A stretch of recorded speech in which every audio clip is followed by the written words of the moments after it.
the story of Santa Claus. Why he comes down the chimney is because this juice or this whatever substance actually passes what's called the claustrum, which is where they got Santa Claus.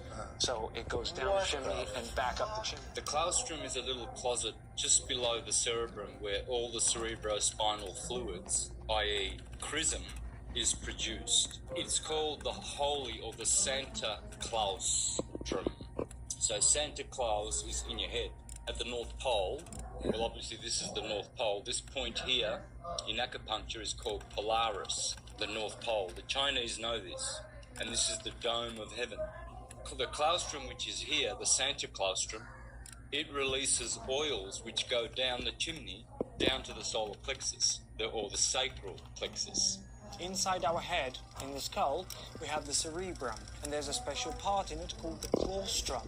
This claustrum is right in the middle of our head, and it releases a special kind of brain fluid, an oil. In ancient Greek, this fluid was known as Christos, or the Christ. This wonderful fluid starts from the cerebrum and flows down through the spinal cord. It travels down to the lower back, near a group of bones called the sacrum. The sacrum is made up of 5 bones joined together, right at the bottom of our spine.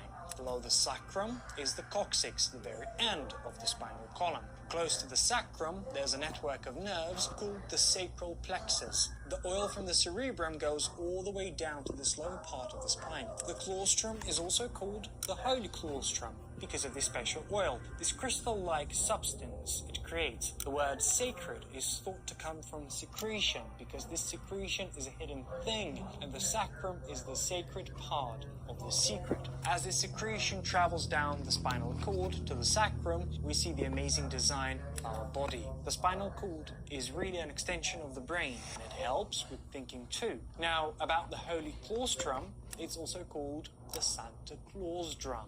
This is because the fluid that flows to the sacral plexus is considered sacred. This idea is where the Santa Claus story comes from, with him bringing gifts down the chimney. It's a tale about how our bodies work. Also, the Bible can be seen as a guide to how our bodies can renew themselves. Here's what happens. Every month, when the moon is in the same zodiac sign as when you were born, a special seed or germ is formed in the solar plexus, just above the sacral plexus. This germ is the oil, the Christ, born in Bethlehem. In this context, Bethlehem is another name for the solar plexus where this Christ or seed begins. This seed, this oil, is meant to go back to where it started in the midbrain. As the oil moves up the spinal cord, its vibration, the energy of the Christ oil gets stronger. But first, the oil is processed in the pineal gland and the pituitary gland before it travels down the spinal cord. The pineal gland is linked with electricity, while the pituitary gland is associated with magnetism. The oil is separated out, and then it travels down